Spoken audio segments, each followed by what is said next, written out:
Greetings! Welcome to another episode of Bible Answers in 5 Minutes. I am your host, Brad. If you are looking for clear, concise Bible answers, you've come to the right place. The question that we are going to address today is a rather interesting one. It comes from one of the most fascinating parts of the Bible, the book of Revelation. And in the book of Revelation, there is probably no more unusual chapter than chapter 12, and that will be the nature of our question today. So let's take a look at our question. We want to be able to identify the woman, the dragon, the stars, the child of Revelation 12. Now, we're not interested in what they do or why they do it or for what reasons and all of that. We just want to talk about who they are. Now, we only have 5 minutes, and so as for those other questions, we'll save them for another day. So let's just take a look at the passage itself. Now, you can see here that I've highlighted the 4 different people, and they're all doing something a little bit different. We know that the woman, in the first few verses, she is identified by the moon and the sun and the 12 crowns on her head. A few verses down, we see that there's a red dragon, and that this dragon, he takes a third of the stars of heaven with him, and he's cast to the earth. And lastly, we see the child who the woman gives birth to, and that he will rule the nation with a rod of iron. Now, all of these verses give us clues as to the nature of who these people are. So let's just start kind of with the easy one first, the dragon. Now, if you actually read the book of Revelation, chapter 12 before, you know that if you go actually just a few more verses down, that John tells you who the dragon is. There's no guessing. That he is a metaphor for Satan, or for the devil himself. And that when Lucifer was cast out of heaven, that he took a third of the angels with him.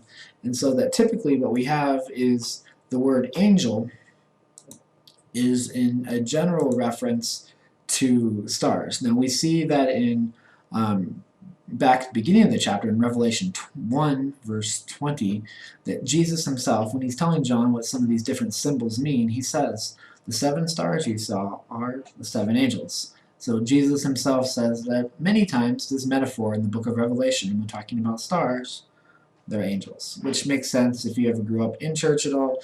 You always heard about how Lucifer, when he fell, he took a third of the angels with him, and that's where we get this verse from. Now, when we come to who's the child with the rod of iron, now we have to turn to Revelation chapter 19, which is one of the most amazing and terrifying passages in the whole Bible, because all of history is climaxing as Jesus Christ returns. And he's not coming as a baby, and he's not coming as a broken man on a cross. He's coming as a warrior to judge the nations for what they've done. And it tells us down in verse 15 that he will rule the nations with a rod of iron. The same allusion to a rod of iron is also back at the beginning of Revelation 2.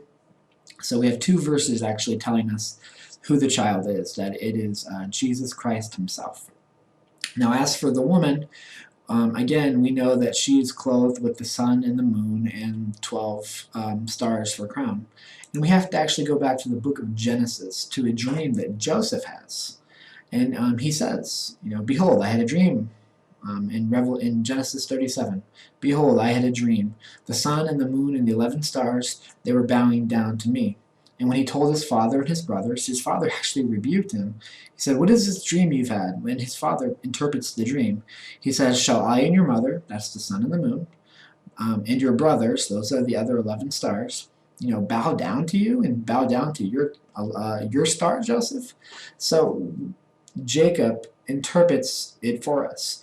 The woman is Israel. Jacob and his 12 sons, they make up the nation of Israel. So there's no doubt in who that woman is and what she's doing, giving birth to Jesus, which is historically true.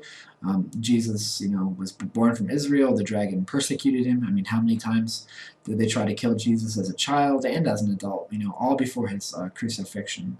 So I hope that helps just to identify who these people are, and again, we can talk about what they did in just another video. And there you go. I hope that was informative for you. Please like, subscribe, share us on social media. I really appreciate it. If you have any questions about any of the information that was given today, or if you have any other Bible-related questions, just leave them in the comment section below. I hope you guys are continuing to read and grow in your love for God and for His Word, and that Jesus just has some amazing things in His passages of the Bible that He wants us to know. So I just hope that you guys all have a wonderful day, and blessings to you.